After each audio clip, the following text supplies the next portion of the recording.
주제는 세무 컨설팅 이슈 체크라고 해서 여러분 교재를 미리 보셨으면 아실 수 있을 텐데 요즘 이슈가 되고 있는 뭐 이익 소각이라든지 주식 명의신탁 환원이라든가 또는 이제 여러분들 아마 고객들이 가끔쯤 사내 복지기금에 대한 근로복지기금에 대한 문의들이 좀 있다 보니까 제가 그 부분을 이번에 좀 넣었고요. 그 다음에 가업 승계 특례 이쪽을 좀 넣어서 어느 정도 설명을 드리고 이렇게 가도록 하겠습니다.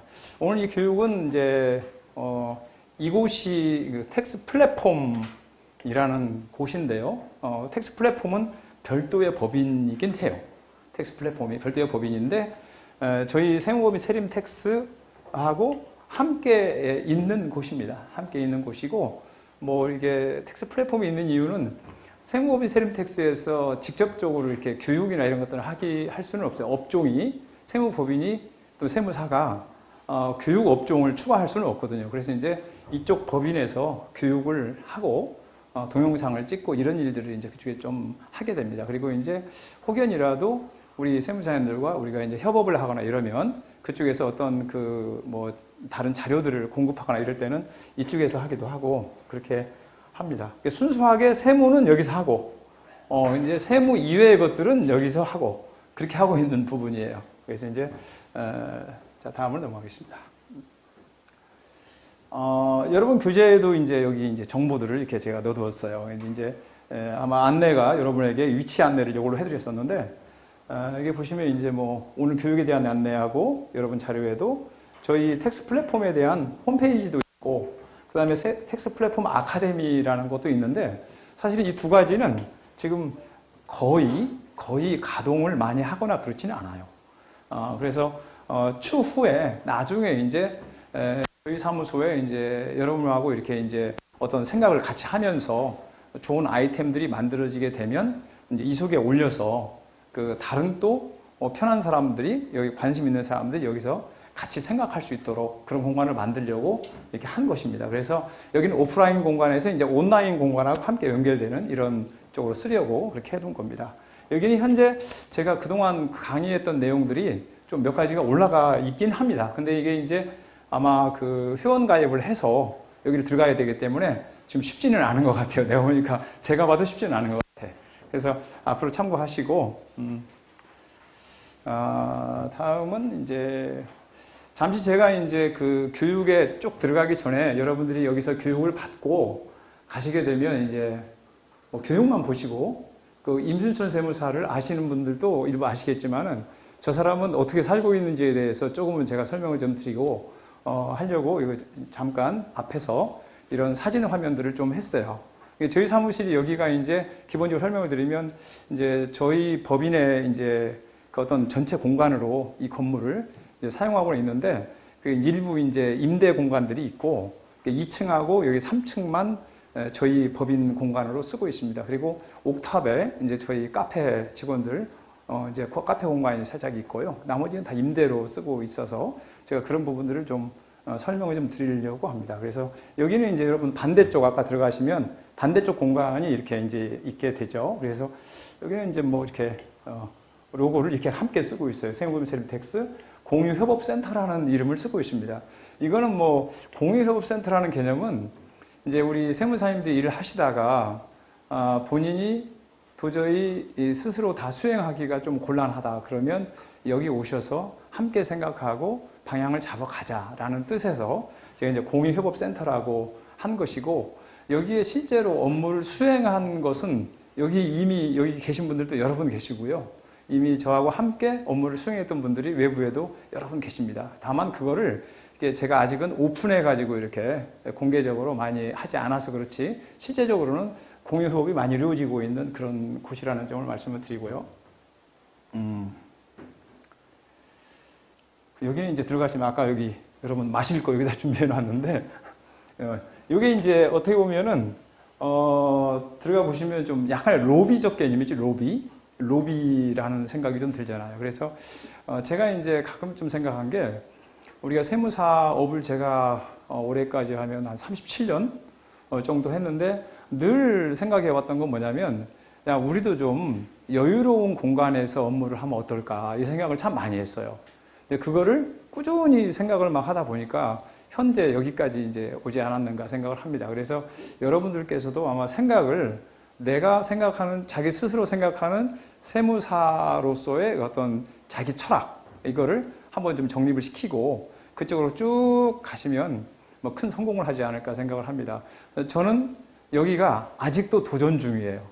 사실은 아직도 도전을 계속하고 있다. 그래서 제 머릿속에 이제 있는 도전의 것은 어떻게 보면은 여기에 건물을 한 뭐 10층 이상 지어서 거기에 우리 전 세무사가 모여서 공동으로 어떤 일들을 막 만들어가고 하는 일을 하면 참 좋겠다. 그게 이제 희망사항인데 나이가 자꾸 들어가네요, 이제. 나이가 자꾸 들어가서 그 희망은 아마 이루기는 좀 어렵지 않을까 생각을 하는데 어쨌든 여기 지금 젊은 분들이 계세요. 그런 분들은 아마 뭐 그런 꿈도 이루지 않을까 생각을 합니다. 그래서 저는 아직도 도전을 하고 있다는 점 말씀을 좀 드리고 싶어요. 그래서 여기는 이제 2층에 저쪽에 가시면 이제 회의실 이렇게 이제 여기서 이제 종종 가끔 우리 외부 세무사님들 오시면 저희가 함께 미팅하면서 약간의 그 고객에게 어떤 느낌이냐면 세무사가 일하는 것이 이게 상당히 가치 있는 일을 하는구나라는 모습을 이런 모양으로서도 좀 보여주는 개념으로 이제 한 겁니다. 그래서 제가 이런 컨셉은 사실은 어디서 얻었냐면 전에 종종 어느 이 법무법인을 제가 가는 일이 있어요. 근데 이미 오래됐죠. 근데 법무법인을 가보면은 상당히 이런 이제 어떤 공간적 이미지가 아주 잘 되어 있어요. 그래서 야, 저기 우리는 저렇게 못 만들까? 그런 생각을 많이 했어요. 그래서 우리도 저렇게 한번 해보자라는 생각이 있는데 사실은 어떤 세무사 한 사람 혼자서 이런 공간을 만들고 하는 일은 굉장히 어려운 일이긴 하죠. 그래서 어쨌든 어떤 연합적인 그런 모습들을 만들어 가긴 해야 되는 것 같아요. 그 일환 중에 하나가 제가 이제 여러분하고 그 공간적으로 직접적으로 연합하기가 어렵기 때문에 제가 이제 공유 협업이라는 이런 걸 통해서 업무적 협업을 이제 만들어 가면서 이런 교육을 통해서 이렇게 한번 생산적으로 한번 만들어 보자 그런 생각을 하고 있는 겁니다. 아까 여기는 그렇죠. 여기가 이제 이런 화면이 있잖아요. 이게 이제 회의룸인데요. 여기가 이제 한 8명, 많게는 10명까지 들어갈 수 있는데 참고로 여기가 2층 업무실 전체하고 이제 3층 업무실 전체가 다 네트워크로 다 연결되게 돼 있어서 여기서 직접 고객이 오게 되면 그 고객들 업무를 직접 바로 연결해서 바로바로 체킹해서 볼 수 있도록 이렇게 되어 있습니다. 그래서 이제 저기 2층하고 3층에 저기 건물에 한 가운데가 구멍이 살짝 나 있어요. 네트워크 선이 거기로 다 연결돼서 이렇게 왔다 갔다 하도록 그렇게 만들어져 있어서 그런 점이 이제 어떻게 보면 우리가 전산적 환경도 매우 중요하다 그 말씀을 제가 드립니다. 여기는 이제 교육 내용에는 없는데 우리가 이제 전산 데이터에 관한 그 소중함이 있잖아요. 그래서 이제 여기 네트워킹 전체에서 데이터를 이렇게 세이빙하고 이렇게 하는 일들을 이중장치, 삼중장치까지 할 수 있도록 이렇게 내부에 만들어 놨죠. 그래서 여러분들도 아마 어떤 그 데이터를 잘 보관할 수 있는 노력을 하시겠지만은 그거는 뭐 여러 가지 방법을 더해도 부족하지 않다 이렇게 생각이 듭니다. 요거는 이제 여기 현재 이 공간이고요. 사실 이 공간은 여러분 잘 보시면은 이게 천정에 가봐도 막 달려 있고 여기 공간도 뚫려 있고 등이 보면 등이 천장 속으로 이렇게 들어가 있고 막 이래요. 박스도 막 만들어지고 왜냐하면 이게 이제 저희가 실험을 해보니까 저렇게 박스 안 만들면 여기로 저 등들이 다 비쳐가지고 여기 앉아서 보면 이게 잘 안 보여요. 그래서 이제 박스를 다 만들어서 붙이고 이 등들은 천정 위로 넣고 이렇게 해서 이게 공간을 이렇게 만든 거죠. 그래서 사실은 이런 공간을 하나를 연출해서 만든다는 것이 아주 쉬운 것은 아니더라고요. 해보니까. 그래서 그런 노력들이 있었던 거죠. 이거는 이제 저희 직원들 교육할 때 여기서 이제 교육을 이렇게 사용을 합니다. 연말정산 교육도 여기서 하고 또 법인사 교육도 여기서 하고 이제 수시로 교육 환경을 제공해 주게 합니다. 우리 이제 2층에 업무실, 뒤쪽에 업무실이고요. 여기 3층에 업무실 저희들이 직원들 여기서 3층에가 원래는 이제 2층은 없었고 3층만 있다가 2층에 공간이 생겨서 저희가 이제 2층으로 2층을 따로 이제 비즈니스 센터처럼 만든 곳이 이곳이죠. 3층은 현재 업무 공간으로 직원들이 이렇게 사용하고 있고 그대로 대체적으로 업무는 다 실무는 위에서 다 하고 여기 2층도 실무를 하긴 하는데 대체로 고객 그 미팅을 주로 이제 이쪽에서 하고 여기 3층에 이제 업무실입니다. 이제 공사를 이렇게 해가지고 만든 거예요. 이게 엄청 다 뜯어내고 이렇게 작업을 해서 아까 이제 사실은 우리가 이제 여러분들 종종 이제 요즘에 그 지식산업센터 많이 들어가시잖아요. 사무실을. 그런데 가게 되면 어떻게 보면 상당히 깔끔하게 정리가 되어 있는 상태에서 거기다가 이제 작업을 이렇게 하잖아요. 근데 사실은 이런 경우가 어려운 게 있는 걸 다 뜯어내고, 그거를 이제 우리의 모양으로 맞춰서 해야 되니까 굉장히 애로사항이 많이 있었던 거죠. 이게 옛날 건물이라서 이런데 이제 다 내부적으로 단열을 다 붙이고, 근데 사실은 다른 건물, 새 건물들은 단열이 다 돼 있잖아요. 그래서 여기 이 공간을 만드는데 애로사항이 많이 있었지만, 결과적으로는 그런 애로사항을 통해서 뭐 이런 멋진 공간들이 만들어지고 이렇게 했던 거죠. 여기 이렇게 만들어서 이제 여기 이제 옥탑입니다. 옥탑에 원래 이제 옥탑이 내가 건물에 딱 와보니까 옥탑이 이렇게 생겼어요. 이렇게 옥탑 공간이 하나 있어요. 근데 이거를 옥탑이 이렇게 딱 막혀 있으니까 도저히 뭐 별 의미도 없고 해서 옥탑을 지금 이분이 이게 옥탑의 벽을 칼로 자르고 있는 거예요. 드릴로 자르고 있는 중이에요. 이게 자를 때 새벽에 한 6시 반 정도 잘랐거든요. 온 동네가 시끄러워가지고 누가 잠 깨지 않을까. 근데 어쨌든 이거를 뚫어냈어요. 뚫어내서 이렇게 이제 뚫어낸 거죠. 이렇게 딱 뚫어내니까 뭔가 좀 있을 것 같아요. 뭔가 작업을. 그래서 대단히 큰 작업을 해서 깔끔하게 이렇게 만들고 그래서 이제 카페가 이렇게 탄생을 하게 되고 여기다 어닝도 이렇게 만들어서 제가 이제 여기 세림텍스라고 이렇게 마크도 하나 넣어달라고 그래갖고 옥탑에 이렇게 붙여서 옥탑에 누가 보기나 합니까? 보지는 않는데 어쨌든 또 이렇게 좀 해두니까 뭐 있어 보이잖아요. 그죠? 이렇게 깔끔하게. 여기는 이제 가끔 이제 여기 계신 분 중에 몇 분은 여기서 맥주도 한잔 마시고 그런 분들이 계셔요. 근데 이제 어쨌든 우리가 뭐 이런 공간도 좀 필요치 않는가 생각합니다. 지금 환경이 조금 바뀌어서 자 이제 저는 뭐 그 여러분 아시다시피 여기서 제가 드리고 싶은 말씀은 요거 딱 제가 아마 그 수습세무사 교육을 제가 20년 이상 했어요. 요즘에는 안 하죠. 여기 계신 분들 중에도 아마 저한테 교육을 한 4시간 정도 받으신 분들이 아마 계실 거예요. 계시는데 제가 한 6년 전까지 했죠. 6년 전까지 한 20년 정도 했는데 이때 제가 이제 교육했던 것들이 대체적으로 우리 사무소를 어떻게 잘 운영할 거냐. 그래서 아까 조금 전에 사진으로 보여드렸던 그런 어떤 목표들을 우리가 만들어서 가보자라는 얘기를 그때 사실 많이 한 겁니다. 우리가 지금 이런 목표를 만들어서 거기를 쫓아가려면 현재 우리는 이렇게 준비해야 된다. 여러분들은 이렇게 준비하시고 그런 얘기를 20년 동안 했는데 제가 보니까 결국에는 제가 그거를 실현하고 있더라고요. 제가 여러분에게 말씀을 드리면서 제가 행동으로 옮기는 그런 일들을 한 것 같습니다. 그래서 세무사 임원을 열심히 하고 이렇게 지금은 제가 세무사 회에 그 직접적인 업무 행위할 부분은 전혀 활동을 하지 않고 서울에 약간만 묻어서 이제 행동을 하고 있습니다. 자, 오늘 강의의 개요는요, 아까 말씀드린 그 세무 컨설팅에 관한 이제 이슈들 몇 가지 이렇게 좀 살펴보고요.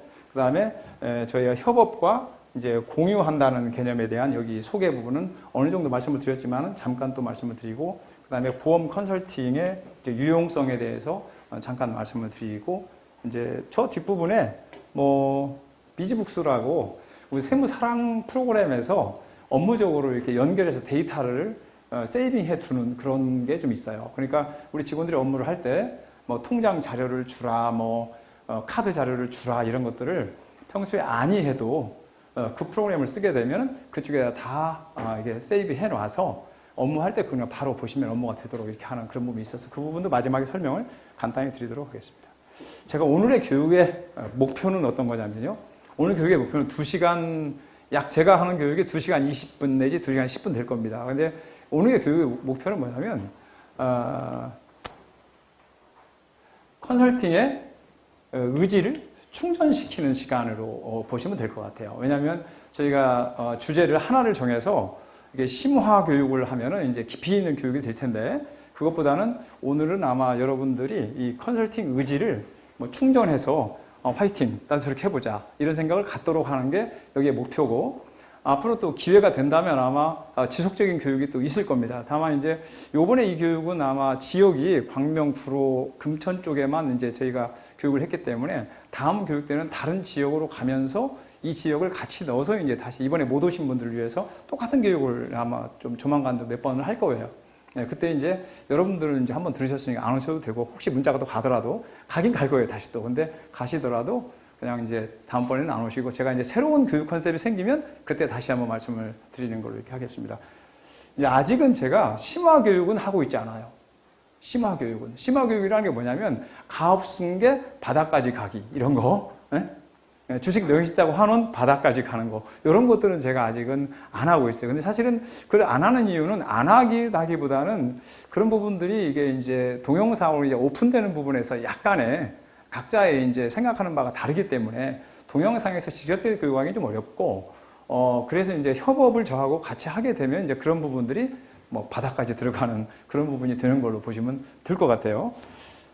실제적으로 여러분들이 아마 그런 어떤 이슈가 없으면 사실 깊이 있는 교육을 또 받을 필요도 없거든요. 왜냐하면 일이 많이 있어야지 그 교육을 준비하고 뭐하고 할 텐데 일이 없으면 사실은 관심이 없는 것은 사실이에요. 그래서 그런 부분들을 앞으로 좀 우리가 만들어간다. 그래서 오늘은 컨설팅 의지를 어떻게 충전시켜서 여러분들이 좀 사무실에 돌아가시면 활활 자기 업무에 대한 충전을 해나갈, 이제 파워 있게 해나갈 거냐 그런 뜻으로 보시면 될 것 같습니다. 자, 이익 소각, 자기주의 취득 이쪽으로 들어갑니다. 지금 이 부분은 이제 최근에 이제 핫 이슈예요. 핫 이슈라는 게 좀 어려운 쪽으로라는 게 국세청이 이쪽을 지금 과세를 하고 있어요. 과세를 하고 있다. 아직도 어떤 세무사님들이 강의하면서 자기는 과세를 안 당했으니까 자기는 과세를 뭐 당한 적이 없다. 그렇다고 해서 과세를 안 하는 것이 아니거든요. 그래서 일단 이익 소각 이쪽은 제가 볼 때는 과세를 한다. 과세를 한다라고 보면 맞다. 그렇게 생각을 하시고 이제 그쪽에서 이제 얘기를 제가 전개를 해 나가는 겁니다. 2021년도 그러니까 작년 재작년이죠 벌써. 그래서 이게 의제배당으로 과세를 해가지고 이제 컨설팅이 사실 위축이 됐죠. 이 부분이 상당히 위축이 됐죠. 지금은 아마 지금도 자기 주식을 취득해서 이익 소각으로 컨설팅을 한다고 막 돌아다니면은 그 사람은 좀 지금 현재 이 컨셉이 어떻게 가는지를 잘 모르는 거라고 보면 돼요. 심지어는 제가 이 교육을 하고 난 뒤에 어느새 전화가 와요. 저한테 이제 어디서 알고 전화가 와서 세무사님, 우리 동료 세무사님 중에 연락이 오죠. 세무사님, 제가 지금 이익 소각을 여기까지 갔는데요. 이 부분이 좀 궁금해가지고요. 라고 질문을 해요. 그럼 제가 그때 뭐라고 하겠어요? 세무사님, 그거 지금 하시면 안 돼요. 그 세무사님이 이미 이 세상 돌아가는 물정을 잘 모르는 거죠. 그래서 제가 드리는 말씀은 우리가 어떤 컨설팅을 하든 뭘 하든지 간에 그런 걸 하기 위해서는 혼자서 독립적으로 이렇게 저기 그 우물 속에 들어가서 하는 것이 아니고 네트워크를 막 형성해 가면서 다른 사람은 어떻게 하고 있지? 지금 어떤 문제가 있지? 이런 것들을 전부 다 이렇게 이제 서로 교류해 가면서 이렇게 해야지 안전한 방향이 잡힌다. 이 말씀을 제가 드리고 싶어요. 그래서 현재 심판원 기각 이제 과세를 해서 그 불복 청구를 했지 않겠습니까? 불복 청구를 해서 심판원 기각이 이미 이루어져서 법원까지 현재 갔어요. 그래서 법원의 판결이 지금 아마 나왔을 수도 있고 아마 곧 나올 수도 있겠고 이런 지금 딱 고점이에요. 지금 현재가. 그래서 이게 과세가 법원의 판결이 유익할 건지 우리 납세자에게 불리할 건지 사실 누구도 이거 판단할 수가 현재 없다.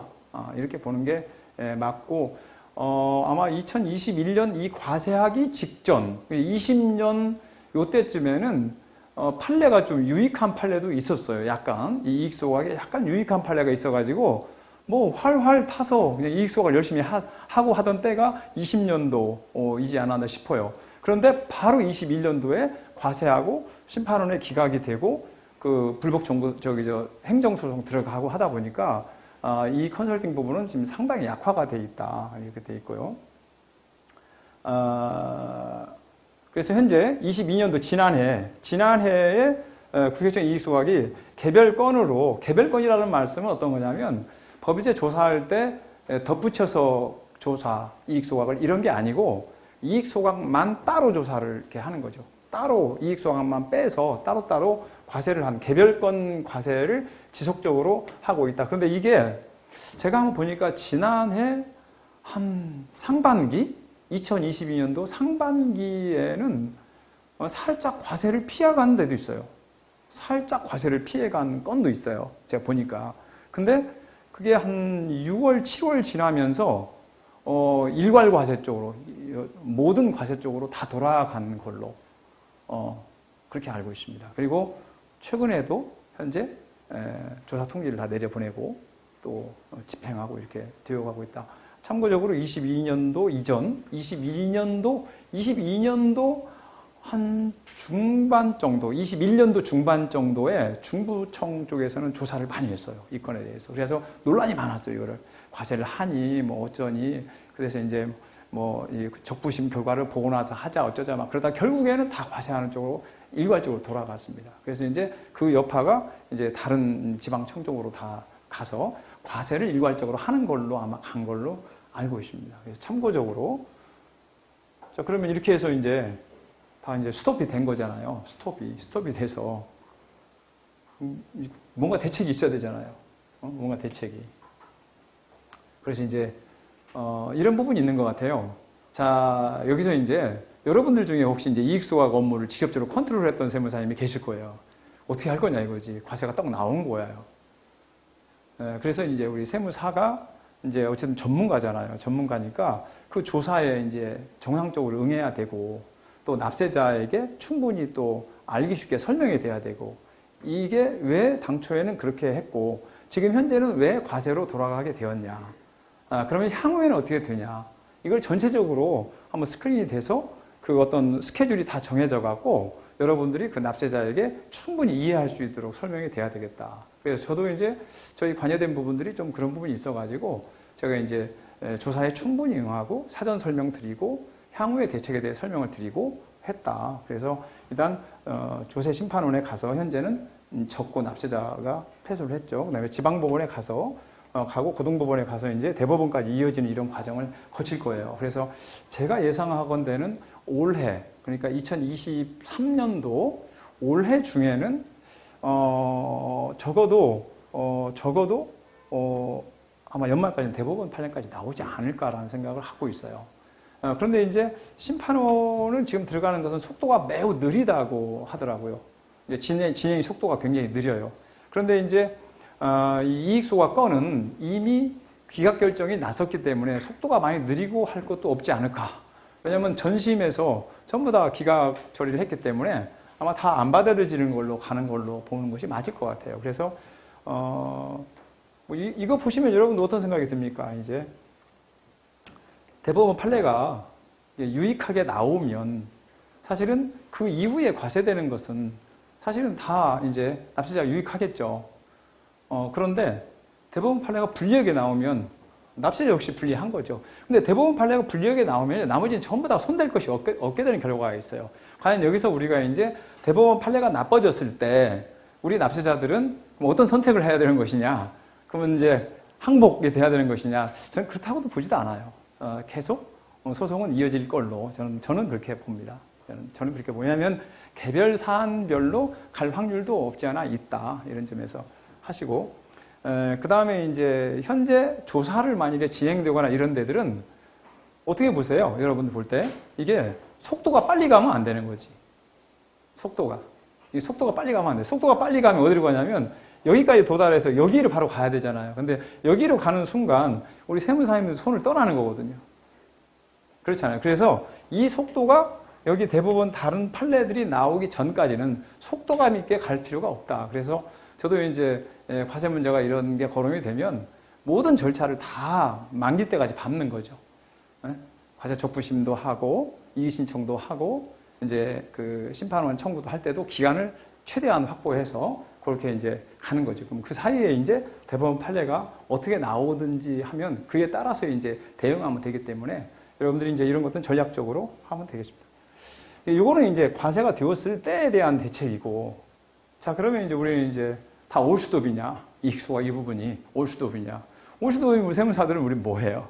그렇잖아요. 그래서 이제 우리가 새로운 컨설팅의 방향이 좀 있어야 되지 않을까라는 생각을 해봐요. 자, 그 넘어가기 전에 이제 이익 소각은 원래 이렇게 이루어졌던 거죠. 여러분들 아마 관심 있었던 분들은 대부분이 다 알죠. 그러니까 뭐냐면 이제 배우자가 주식을 자기 배우자한테 증여를 하죠, 일단요. 증여를 하고 그러면 증여 취득가액이 형성된 상태에서 이거를 양도를 법인으로 하게 되면 양도 차익이 이제 없는 거죠. 그렇죠? 차익이 없으니까 이 증여도 배우자한테 갈 때는 6억까지는 과세가 안 되고, 그죠? 그 금액을 법인한테도 넘기게 되면 역시 과세가 또 없고, 이쪽도 과세 없고, 이쪽도 과세 없죠.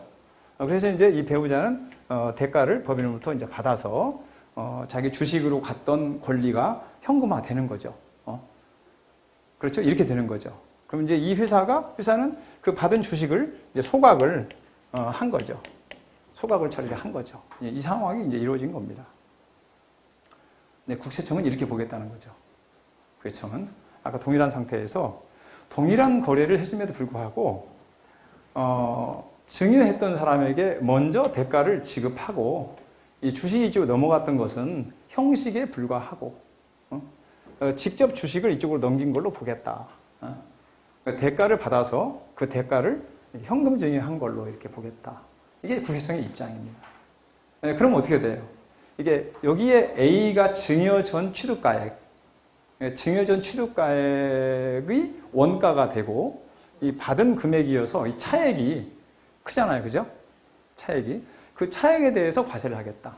그럼 우리 소득세법에 보게 되면 주식을 증여해서 회사가 주식을 소각할 경우에는 이 양도 차익은 양도소득세가 아니고 배당소득세로 보게 돼 있죠. 배당. 그래서 이거 이제 의제배당으로 우리가 과세를 하게 됩니다. 의제배당으로. 그죠? 그렇게 되는 겁니다. 왜? 소각을 했기 때문에. 감자도 마찬가지고. 감자도 마찬가지고. 소각도 마찬가지고.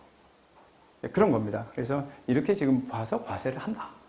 자금이, 이 돈이 여기로 가 있는 것을 왜 과세를 하냐라고 오해할 수가 있어요. 우리 납세자들은. 근데 간 것은 맞다 이거예요. 간 것을 부인하는 게 이쪽으로 거쳐서 갔다라고 보는 거냐, 직접 갔다라고 보는 거냐만 차이가 있는 거지. 갔다라는 것은 어차피 뭐 우리가 부인하는 개념이 아니에요. 만일에 이 돈이 여기로 안 가고 여기로 만일에 가서 여기서 그냥 앉아 있다. 그러면 이거는 그냥 즉시 과세죠.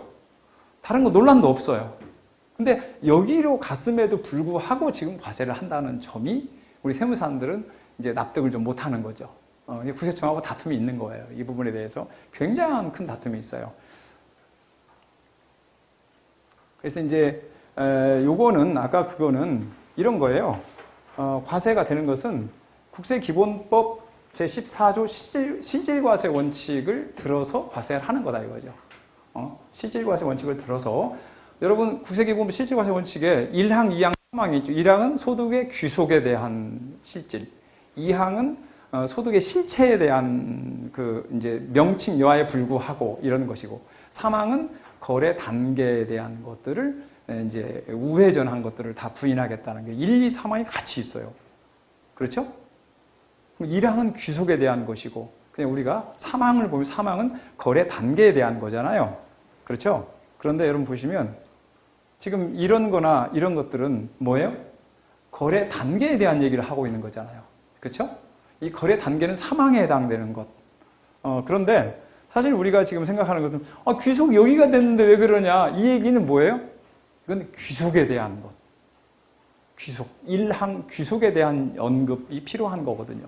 그런데 국세청은 이쪽 귀속된 걸 인정하는 게 아니라 단계가 이쪽으로 먼저 귀속되고 나서 귀속이 된 거다라고 이제 귀속 절차를 이렇게 이제 나름 이제 형성을 한 거죠. 그래서 과연 이거를 그럼 인정할 거냐라는 문제가 있는 겁니다. 자, 그렇고요. 그렇다면 이제 우리는 이 건에 관해서 어떻게 이제 뭐 아까 그 과세 문제는 이제 끝났어요. 과세 문제는 앞으로도 과세는 계속 이루어질 것이니까 그 과세에 대해서는 대응을 이제 열심히 하셔야 되고, 그다음에 이제 이 부분은 이제 그러면 컨설팅을 우리가 이제 못 하는 것이냐라는 문제가 있어요. 자, 아까 여기서 그렇죠. 여기서 이쪽으로 주식을 양도해서 이 주식이 어떻게 됐어요? 이제 소각이 됐죠. 그렇죠? 이 소각이 될 때만 이게 배당소득세입니다. 소각이 될 때만. 소각이 안 되면 양도소득이에요. 근데 여러분들이 이것을 제가 여기다가 그거를 일일이 다 기록을 안 했는데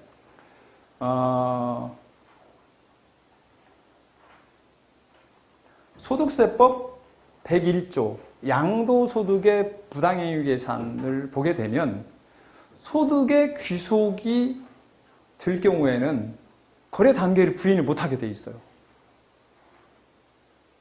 이해가 되시나요?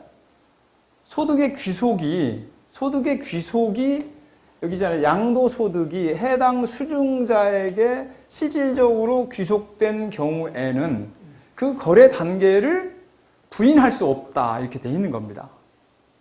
그 내용을 잘 살펴보면 그 부분이 그래서 양도소득이 되는 순간 이 부분에 걸려서 지금 과세할 수가 없어요. 이 부분은 아까 그런 것처럼 다만 거기에 이제 이런 부분이 있죠. 어떤 부분이 있냐면 뭐 지리 회신이나 이런 쪽에서 이게 양도냐 소각이냐 이것은 실질적 측면을 이제 봐야 된다 이런 어떤 얘기들이 있어요. 있는데 어쨌든 형식 자체와 실질이 귀속이 정확히 될 때는 이거를 직접적으로 과세하기는 좀 어렵지 않겠나 이렇게 봐서 아마 제가 알고 있기로는 알만한 컨설팅 하는 사람들은 조심스럽게 소각을 하지 않았어요, 사실. 소각을 하지 않고 그 자기 주식으로 보유를 해서 추후에 이 자기 주식을 어떻게 할 것인지에 대해서 고민을 내부적으로 한 것으로 이렇게 보는 겁니다. 그래서 그런 점에 제가 말씀을 드리는 거고, 자 그러면 과거에는 이게 자기 주식을 취득해서 보관을 하게 되면 2011년도 이전에 상법이 개정되기 전에는 가지급금으로 봤어요.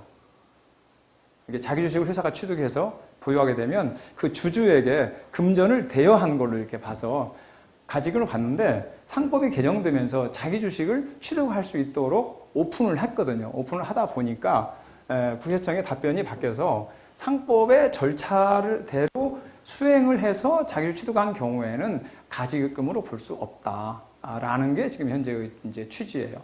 그래서 자기 주식을 가지고 있으면은 현재 뭐 중대한 문제는 없는 것으로 보여지는데 다만 여기서 이제 우리가 생각할 것은 있죠. 언제까지 가지고 있을 것이냐 이런 것들은 고민을 할 필요가 있는 거죠. 그래서 이 부분에 대해서는 어떻게 보면 우리 세무사님들이 고객하고 어떤 이제 대화를 나눠가는 어떤 과정 중에 하나이지 않겠느냐. 제가 최근에 어떤 회사가 이제 한 2년 전에 자기를 취득했어요. 근데 그 회사에서 저한테 연락이 왔어요. 세무사님이 자기 주식 이거 어떻게 해요? 우리 이거 좀 없앴으면 좋겠는데. 그래서 어떻게 없애게 그랬더니 과세가 돼도 좋으니까 없애주세요. 이렇게 연 거예요. 과세가 돼도 좋으니까 없애달라. 그래서 이제 제가 이제 넌지시 그런 얘기를 했죠.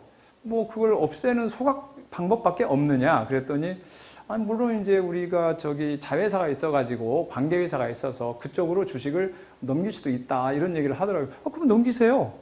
그 돈을 이제 받으시면 되지 않느냐? 그랬더니 그럼 그래 볼까요? 또 그러더라고요. 그래 볼까요? 그래요.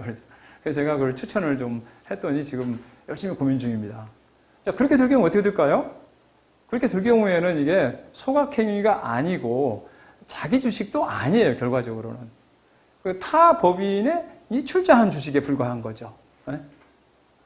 그렇죠. 왜냐하면 타 법인이 그 자기 주식을 보유한 회사의 주주가 되는 것이기 때문에 이거를 아까처럼 그렇게 뭐 이걸 뭐 국세기본법에 걸어가지고 이리저리 가서 할 수 있는 그런 여지는 좀 드물다. 그래서 이제 그 부분은 앞으로 쭉 뭐 좀 더 생각할 부분은 있는 것 같고요. 앞으로 쭉 생각할 부분이 있는 것 같고 그래서 세무사가 이런 컨설팅 업무를 함에 있어서 미래를 쭉 내다보고 현재 주변의 상황을 전부 다 살펴보고 가는 것이 유익하겠다 생각을 해봅니다. 자, 이익 소각을 여기까지 제가 말씀을 드리고요.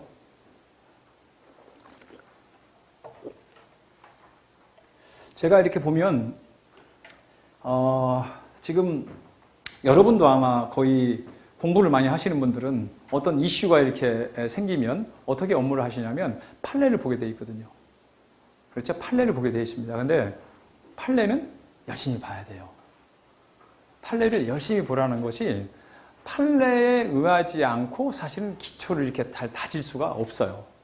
왜 그러냐면 심판원까지 가는 것은 이제 기속주의라고 하죠. 거기는 이제 거부할 수 없으니까 심판원에서 승소한 납세자가 인용되어서 끝난 것들은 유익합니다. 그것은 그대로 이제 집행된다고 보면 되겠는데 심판원에서 이제 패소해서 간 것들은 계속 가야 돼요. 계속 뒤로 행정소송 가야 되고 대법원 판례까지 나와야 돼요. 제가 최근에 그 이익소가 관련해서 어떤 분이 주권을 발행하지 않고 상속받은 주식이니까 상속받은 주식과 이미 다른 거 있는 주식이 같이 있을 때 상속받은 주식이니까 요거 취득가액을 인정해 자기는 처리했다 이거야. 그래서 근데 구세청이 그걸 인정을 안 했죠. 과세를 했지. 이거는 구분이 주식이 안 되는 거다. 그러니까 이것은 두 가지를 더해서 하든지 선입선출법으로 하든지 이렇게 해야 된다. 그래서 기본적으로 뭐 개인 같은 경우는 선입선출법으로 이제 하게 돼 있는 거죠. 기업의 재고자산이 아닌 한은. 그러다 보니까 옛날 취득가액 액면으로 간 거죠. 상속 취득가액 인정이 안 되니까. 이거 소송을 제기했을 거 아니에요, 납세자가. 제가 여기서 말씀드리고자 하는 것은 다른 게 아니라 고등법원 판례는 납세자가 승소를 했어요. 고등법원 판례는 납세자의 손을 들어줬어요. 그거 맞다. 뭐 상속 재산이 딱 구분돼 있잖아, 주식이. 그래서 대법원 판례가 뒤집어졌어. 과세하는 거. 자, 그러면 우리가 잘못 생각하면 이렇게 어떤 판례를 보다가 그냥 눈에 띈 판례를 그냥 보고 결론을 지어버렸다면 큰일 나는 거죠. 그렇잖아요. 그러니까 뒤로 바닥까지, 대법원 판례까지 그 건이 다 봐야 된다는 얘기예요. 중간에 뒤집어지는 경우가 상당히 많이 있어요. 예를 들자면 아까 지금 이 부분도 지금 이익소각 부분도 제가 보건대는 지금 앞으로 이게 어떻게 될지 모르겠지만은 이제 여기 조심에 가서 지방법원 가잖아요. 고등법원까지 가서 납세자가 불리할 수 있어요. 저는 뭐 그것까지 배제하지 않아요. 그런데 대법원은 또 생각이 다를 수도 있거든요. 제가 생각하는 논리도 좀 있고 그래서 현재 저도 그 이제 제 생각 부분도 있고 그래서 제가 이제 뭘 연구 지금 하고 있냐면 국세기본법에 1항, 2항, 3항이 있는데 이 1항, 2항, 3항은 도대체 무슨 관계가 있느냐? 어떤 관계가 있냐는 거죠. 1항과 2항과 3항의 관계는 기본적으로 순서적 관계가 있느냐? 아니면 개별적 관계가 있느냐? 그러면 상호 상충될 때는 어떻게 적용하느냐?